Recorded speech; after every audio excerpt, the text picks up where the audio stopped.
Hello there! Today we'll be creating this painting loosely in the style of the way anime backgrounds were commonly created.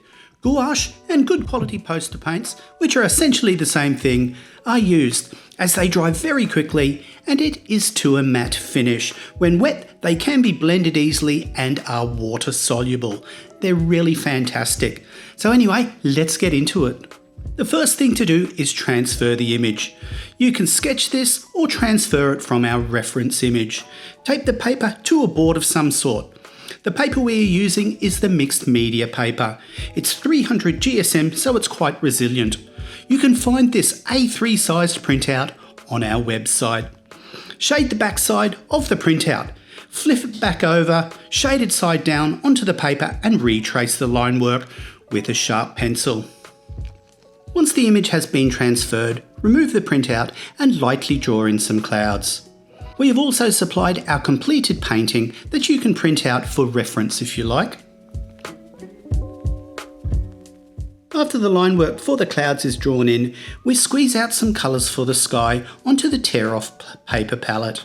For the blue parts of the sky, we'll be using titanium white, ultramarine blue and cerulean blue. We can then apply it to all the appropriate areas. Sometimes when anime backgrounds are created, the paper is wet on both sides. This makes blending easier and enables soft edges, but hard edges are quite effective also and a little more straightforward. Have a spare sheet beside you to test any colours out on before you commit to painting. You will notice that we adjust the colour on the palette so the colour transitions. This creates more interest. We use white to lighten the colour. The colour lightens from dark across the top, and as we work down the page, it becomes lighter still. At the very bottom of the page, it becomes dark again.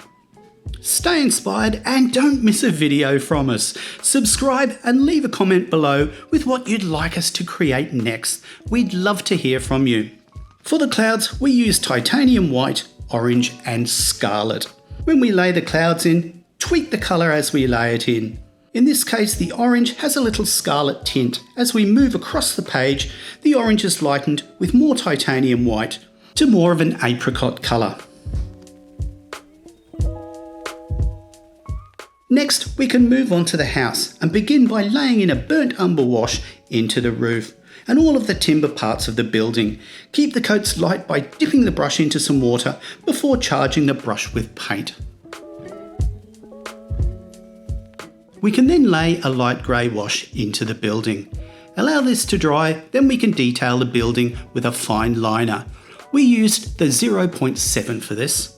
The canvas holding the balloon can be painted in with a light yellow ochre and the balloon with a light grey. To colour the ship, we paint a wash of yellow ochre and burnt sienna with black sides.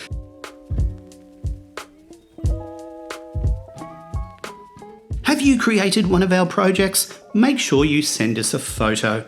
We love seeing your creations.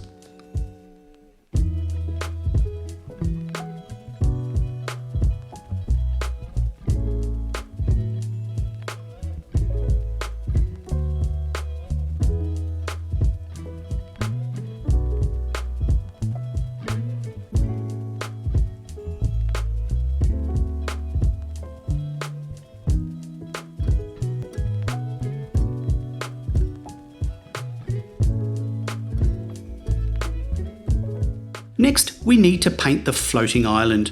Begin by painting a thin coat of black over the top of the island and around the building. Next, squeeze out some pale green and apply this over the black with a dabbing method. Once the pale green is on, we can apply some yellow over the green with the same dabbling technique. The island can be created by laying in burnt umber, burnt sienna and then add shadow with the black. We can then add a lighter tone over the top to suggest any highlights.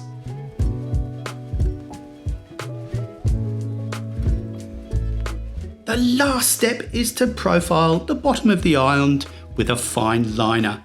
Well, thanks for watching. We hope you enjoyed this project or at least picked up something to help you on your art journey. Either way, we'll see you in the next one.